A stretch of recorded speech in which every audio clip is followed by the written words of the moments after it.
Hello, I'm the unusual suspect, and today I'm going to try to answer the one question that has plagued moviegoers for years. Which Bond is best? Now, James Bond has definitely put his stamp on time as one of the most iconic characters of film, and in the now almost 50 years 007 has graced the silver screen, he's been played by 6 different actors: Sean Connery, George Lazenby, Roger Moore, Timothy Dalton, Pierce Brosnan and Daniel Craig. Each actor definitely had something different to bring to the role, and this made not only the character of James Bond different, but also the feel of each of their respective films. Now, as I browsed the internet, I began to understand what the biggest heated debate is at the moment. Is our current Bond, Daniel Craig, preferable over the last one, Pierce Brosnan? Whilst Brosnan has his dashingly good looks, charm and sense of humour, Craig has the gritty, realistic, almost bad boy approach to the character. So does the down-to-earth approach make Brosnan's films seem so stupid they might as well get, other characters to play as Bond? Or should James Bond be light-hearted and stupidly entertaining? Well, let's take a look at a film from both Brosnan and Craig and see what holds up more. And let us start our two-parter by taking a look at Pierce Brosnan's last outing as Bond in the 2002 blockbuster Die Another Day. I'm gonna wake up, yes and no. So the movie begins in your typical Bond fashion with the gun barrel sequence, although in this one we actually get to see the bullet. Jesus! Well, Bond is in North Korea this time around as he takes the place of a diamond smuggler to infiltrate the headquarters of a North Korean general.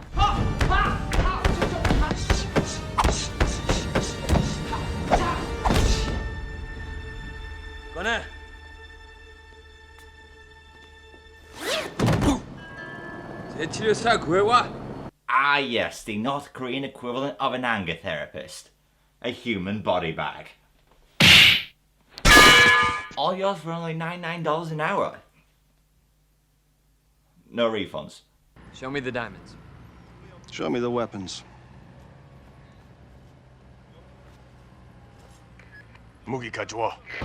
So all seems well, but Zhao here gets a tip off and Bond's identity is revealed. Bond manages to escape the compound, however, as he gives chase to Colonel Moon.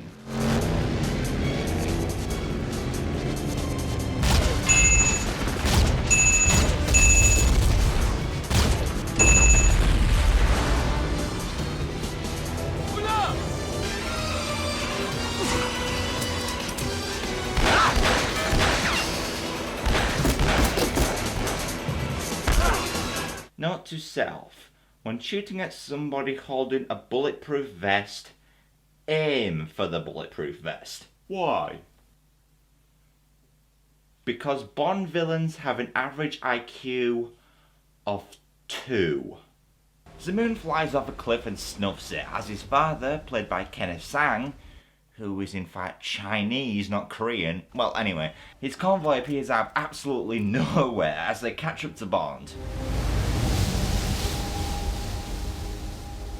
My son is dead. What? Oh. So as Bond is captured and tortured, we get our Bond theme tune, this time sung by Madonna.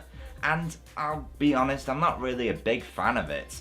Whilst I think it has a good beat, the vocals are just auto-tuned to the extreme. I mean seriously, just listen to the instrumental, that's awesome. Besides, some of the lyrics are just bizarre.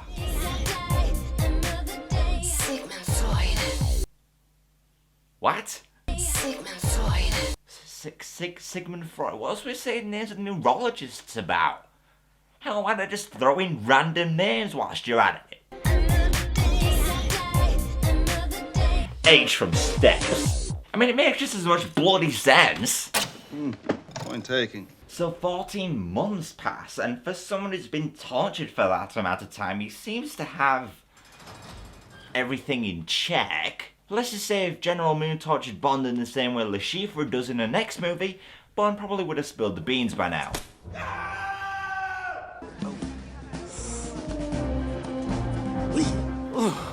That's going to chafe my willy. And now the hardliners have their proof. We cannot trust the West. What? We cannot trust the West. We cannot west the West. What are you, Tasmanian devil? What the hell did you just say? We cannot trust the West. Oh, you cannot trust the West. God damn it, General. Enunciate. I mean, even Bond doesn't have a clue what you're saying. I mean, just look at him. And then you arrive.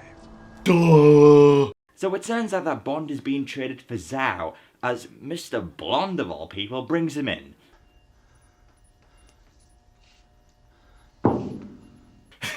Who cleans up my sex's windows? Wallace and Gromit? Your freedom came at too high a price. Zhao. Look, we tried to dig those diamonds out of his face, but he must have used super glue or something. I'm the Korean vanilla ice fish. So Bond goes into cardiac arrest, but with the simple help of a defibrillator, he bounces back to full health and escapes into Hong Kong.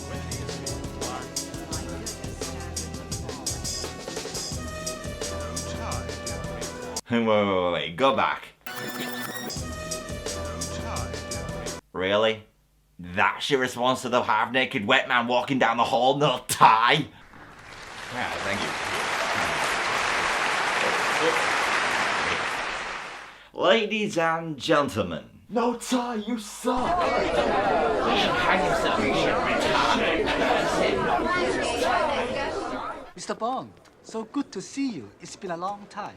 Mr. Chang, 總統同房 perhaps you could send out my tailor and some food. The lobster's good, with quail's eggs and sliced seaweed. I don't know. I mean, is that face seriously one you would trust? I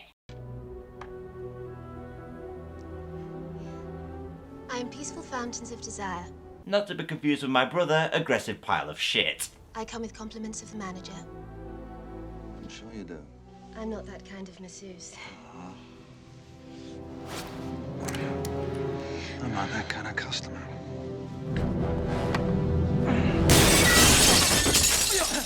What the hell? I think I haven't always known your Chinese intelligence, Chang. Okay, stop. Okay. Either A, they were collecting intelligence and spying on an ally, or they were hoping to shoot a rather timid porno. Of course. But the guy's not all bad. He just let Bond know where Zhao is, namely Cuba. Oh, righty there.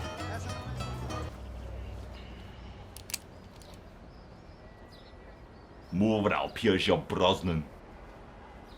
So Bond's contact tells him that Zhao is currently undergoing gene therapy in a clinic located on an island off Havana. But before that, Bond has a bit of time to catch up on checking out the ladies. You believe in bad luck? Let's just say my relationships don't seem to last. I know the feeling. You know, Bond brings up an interesting point there. What on earth happens to all the Bond girls between each movie? The last intimate relationship Bond had at this point was with Christmas Jones in The World Is Not Enough. Well, the two may have lost touch in the 14 months Bond was in jail, but it doesn't explain what happens to all the other girls. Hell, in early drafts of the script for Die Another Day, Bond was actually supposed to meet up with Michelle Yeoh's Bond girl, Wei Lin from Tomorrow Never Dies, in Hong Kong. She was supposed to be a sort of agent contact, much like Felix Leiter. That would have been so cool to see. But no, all we got was pervy Chinese guy. Oh, I'm just here for the birds. Ornithologist. So you're gonna be busy tonight with the owls then, huh? No owls in Los Organos. Look, Bond, this bird thing you've got going on is just stupid. No conversation in the world is this metaphorical. I mean, just be more direct. So what do predators do when the sun goes down? They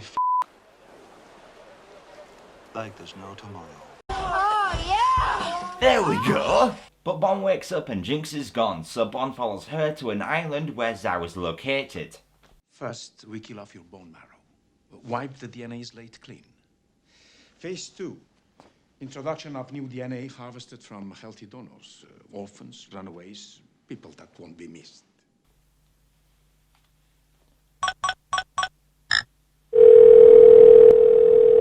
Adam Sandler? You have just won an all-expenses paid trip to Cuba. So Bond infiltrates the clinic as he quickly manages to find Zhao. But Bond, being the double O fuckface he is, loses his cool and Zhao manages to escape. But Bond did manage to get hold of Zhao's, bullet necklace?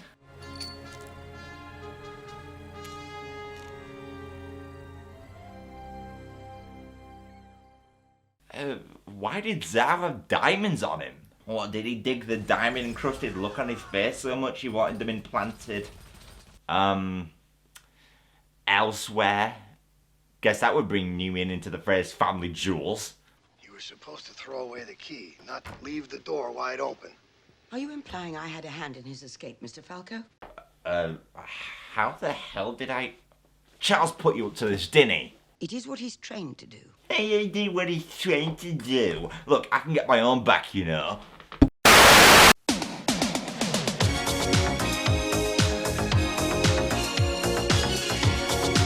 Ha ha ha! Rickroll! Later, suckers! So Bond learns that the diamonds he found were made from a guy called Gustav Graves, so Bond flies to London to meet him.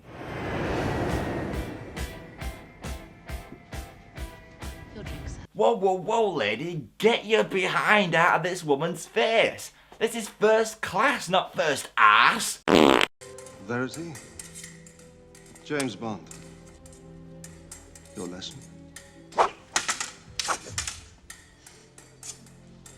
see you handle your weapon well. Must resist, dick joke. I have been known to keep my tip up. Care to place a bet, Verity? No thanks. I don't like cockfights. That's what she said. God damn it, movie! So Bond and Grace have themselves a little fencing match, and despite the fact that we've never seen Bond fence before, he appears to play like a professional. Ah, well, doesn't matter. A fencing stunt double is every stuntman's wet dream. I think you can see why. But since we're upping the wager, let's up the weapon, shall we? Let's do this the old-fashioned way. First blood drawn from the torso. Alright, we're gonna see some kick-ass sword play. Jesus!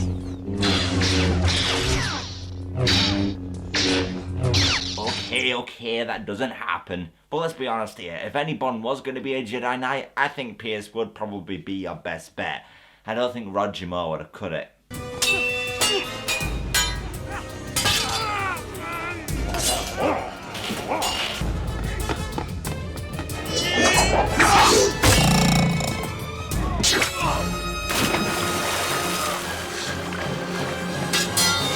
That is enough!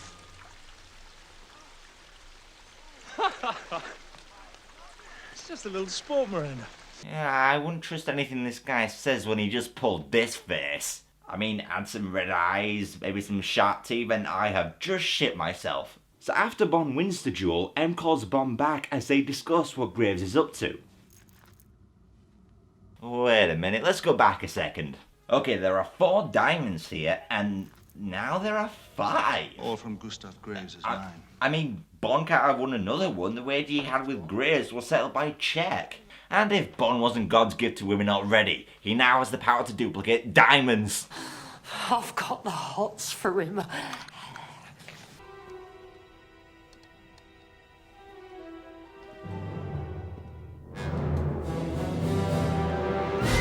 Whoa, they killed Moneypenny? And Charles is gone. Bloody hell, this Bond flick is dark. That's actually quite awesome. Now you don't know if the hero will survive. This Bond flick is awesome.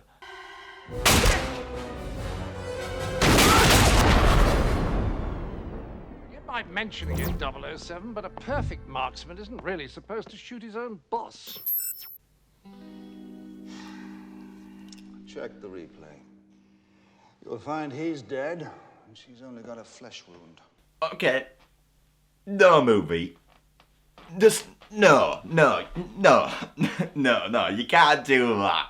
You can't just kill off characters that we've grown to know and love over the years and pretend it was all just a simulation. I mean, even by today's standards, technology like that just doesn't exist. It just doesn't, you hypocritical ass of a movie! And speaking of completely unbelievable tech, Bond's new car has the power to become invisible.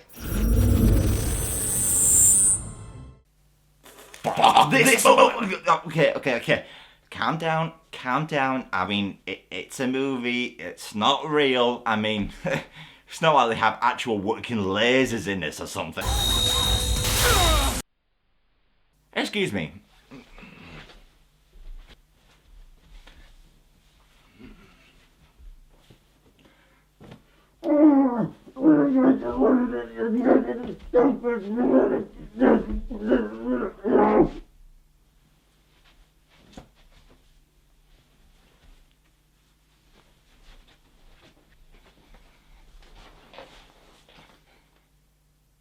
Continue. Weapon, please.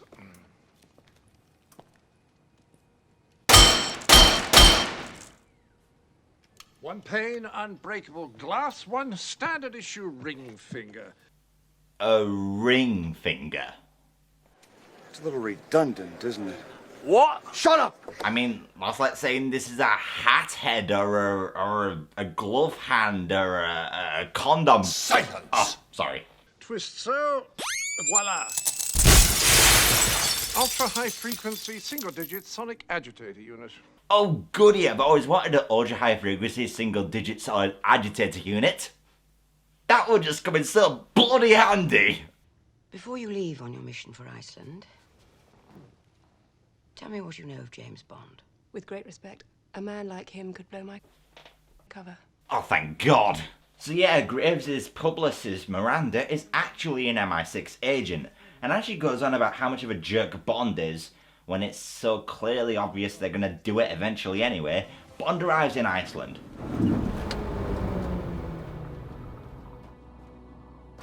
I'm Mr. Kill. Jesus. What's your first name? Dave. Oh. Palace of Ice. You must feel right at home. This whole place was built for tonight's demonstration. I'm told the human element necessitates a precise balance of heat Look, and cold. movie. Don't try to sound smart. We all know that Iceland is not nearly cold enough to support an ice palace. Granted, back in 2002, you tricked tourists who watched this movie into believing there were ice palaces in Iceland when there isn't even one in the entire country, but I'll let Amelia Estevez ask the questions here. But wait a minute, I thought Iceland was covered with ice. Iceland? No, it's very green. I thought Greenland was green. Greenland is covered with ice, and Iceland is very nice. When the freaking Mighty Ducks movie has more common sense than you, something is wrong.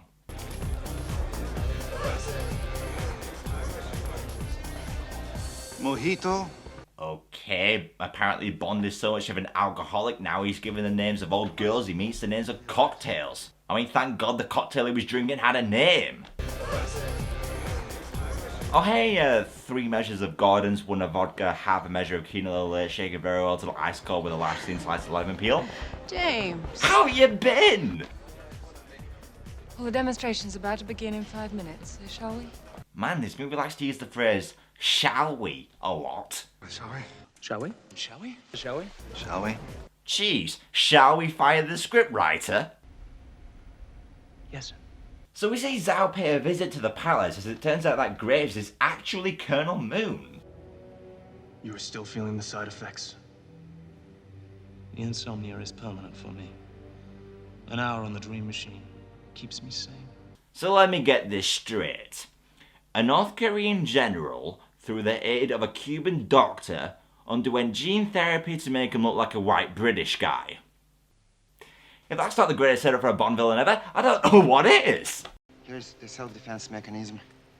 You ask him to build in. 50,000 volts. 100. Armed. And very dangerous. And incredibly stupid in design. I mean, let me test your intelligence to basically see if you're not an absolute dumbass. If the purpose of this weapon is to shock people through the glove, what's the one fatal material it has? It's leather! I mean, yeah, okay, that's to protect the wearer because it's an insulator, but how the hell does electricity pass through it? Even if leather was a good conductor, 100,000 volts is more likely to cause harm to the wearer more than anyone else. Hell, the logic is made even worse because Jinx gets captured and Zhao shocks her in an area where she's wearing leather too. Look, if a glove is that flawed in design, you might as well have just said this. I love the power glove. It's so bad. But later that night, Bond attempts to infiltrate Graves' headquarters. But get this, he gets caught by the first guard he comes across. Let's go, Ace. But looking for Bond, Miranda's there to cover for him. Remember, I know all about you, 007. Sex for dinner, death for breakfast. Well, it's not going to work with me. No? No. Did he just threaten a killer? Who sent you? Your mama. Your mama. Huh? And she told me to tell you she's really disappointed in you. Okay, is the movie just making fun of itself? I'll let you in on a little secret. I'm actually a 45-year-old Jamaican woman. Gene therapy works wonders. She won't talk. What the hell? You shot the light twice and you're giving up already? Hell, just show a Catwoman or something, you breaker. So Bond swims to Moon's headquarters as he quickly manages to find Jinx. Up!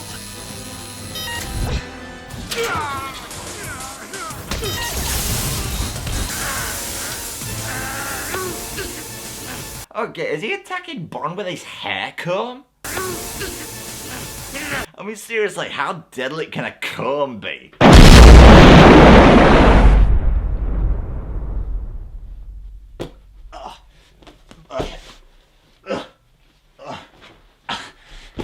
Mr. Kills exploding combs.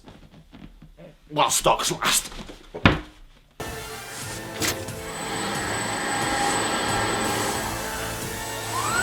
I'm a fire in my lane.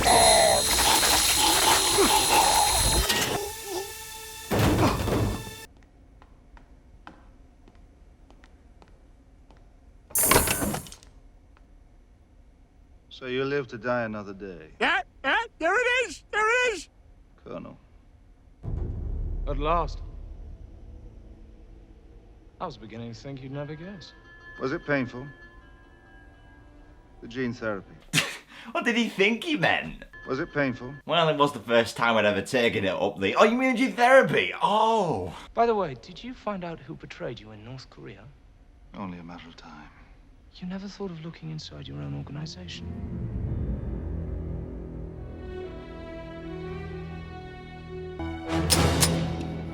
It was so good of you to bring your gun to bed with us. So she was counting on the fact that Bond would never fire or reload his gun. And Bond never did. Zhao. Thank you. Kill him. I enjoyed last night, James. But it really is death for breakfast. Look, lady, he said killing, not telling your life story. See? What I tell you? He twisted his ring thingy, smashed the glass she was standing on, and escaped. How did you not see that one coming?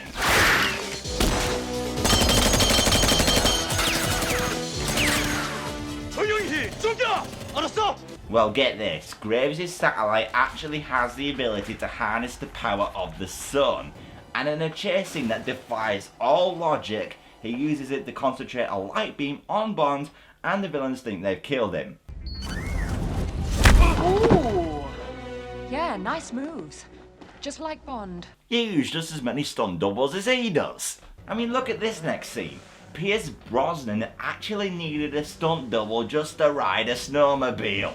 Alright, okay, I know Brosnan wasn't exactly young when he did this, but take a look at what Barbara Broccoli says in the documentary. The fact is that these films are very, very physically demanding on the actor playing James Bond. And I mean, Pierce does a lot of his own stunts. Bullshit! Bullshit!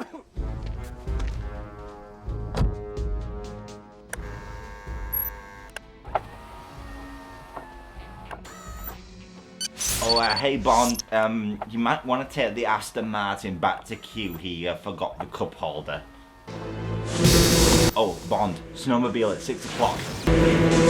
He's gonna hit your ass! No, too late. Now you're gonna die. All units report, now!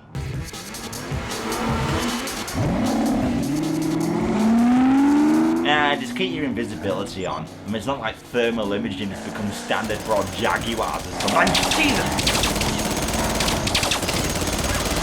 Warning! Assholes are closer than they appear!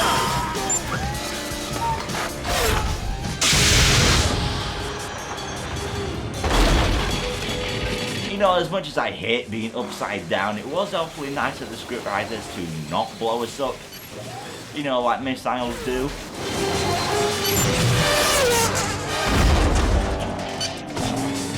So Graves sets Icarus on the ice palace as he attempts to drown Jinx. Obsessed much. And of all the things that are now melting, the door, whilst also made of ice, remains utterly intact. But Bond manages to defeat Zhao and saves Jinx just in the nick of time.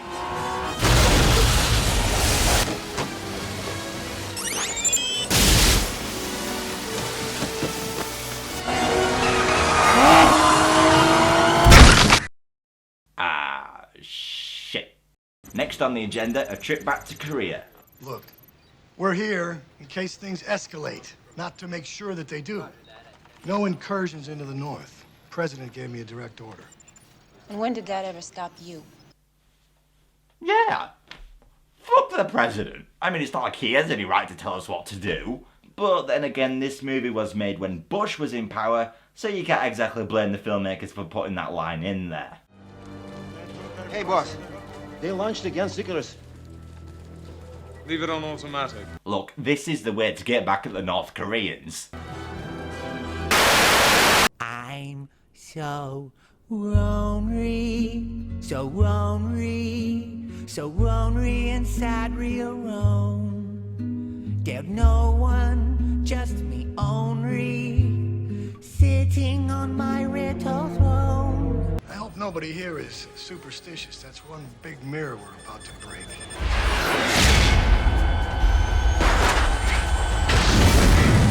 My God. Mobilize the South Korean troops.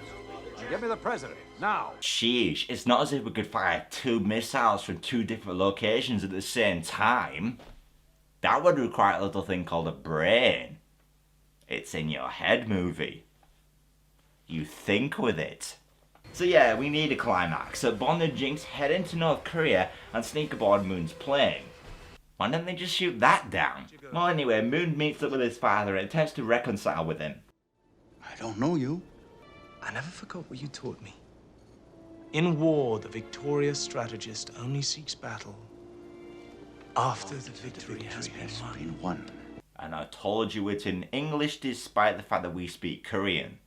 Hey Jinx, does this headset make me look cool? No, you still look like a dork. Whatever. I'm just gonna point my gun around all over the place. Oh, what was that? Oh, just stairs. My son. What have you done to yourself? I paid $2 million to look like a slimy British dude. Say what?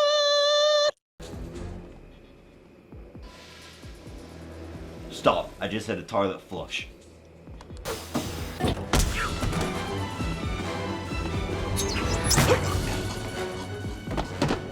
So as Bond approaches Graves, a guard offsets his aim as he blows a hole into the plane. Jinx steadies the plane, however, but she's caught by Miranda.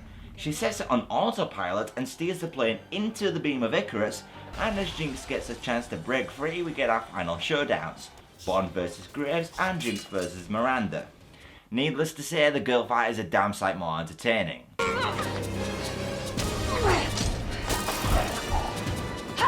I can read your every move. Read this, bitch. Holy shit. You know, when it comes to female protagonists, just simply add in the word bitch at the end of your sentence and you immediately become a hell of a lot more badass. Get away from her, you bitch! Not my daughter, you bitch! Run, bitch! Run! Oh, look! Parachutes for the both of us! Whoops! Not anymore! You're meaning to tell me there are only 2 parachutes on the entire plane? The freaking Titanic was more accommodated than that. You see, Mr. Bond, you can't kill my dreams, but my dreams can kill you. Time to face destiny.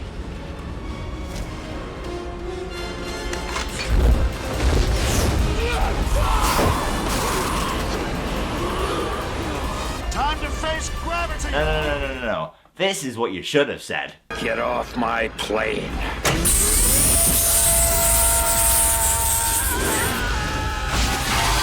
So Bond and Jinx meet back up as they escape the plane by, get this, getting in the helicopter that just so happens to be situated in the cargo hold, dropping 30,000 feet in the air and starting the helicopter blades mid-descent, narrowly avoiding the ground below.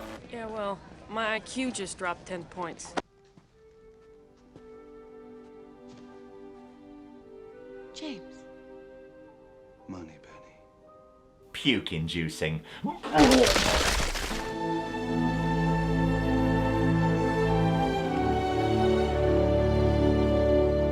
Money Penny? I was, just testing it out. That's rather hard, isn't it? Yes. Very. So she felt it?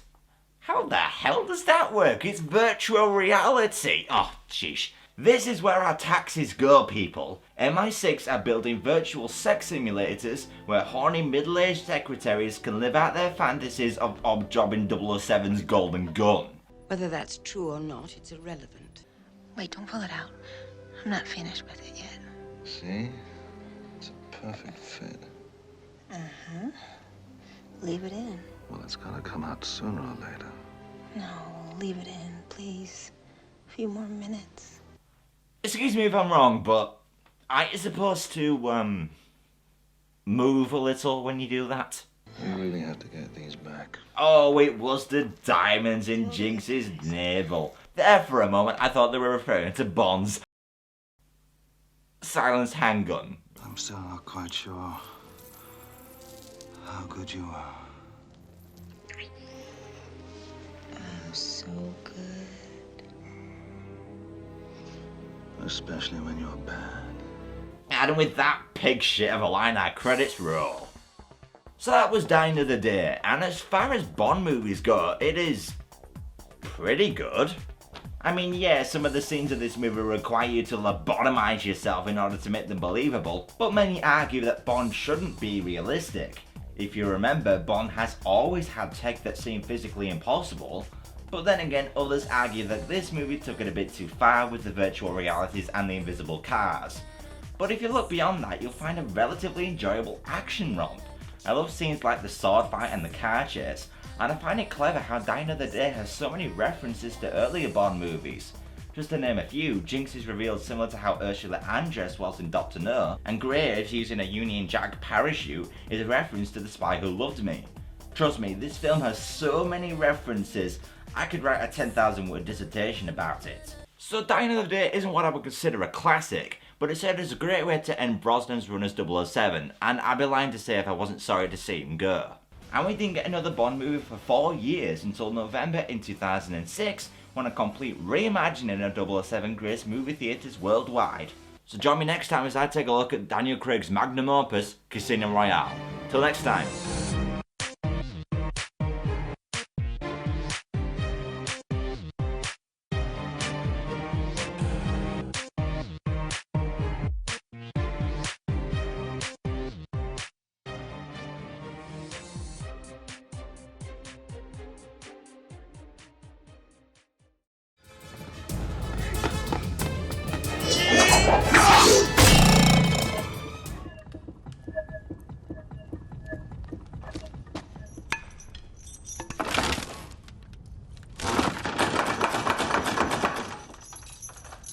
That is a wonderful trick.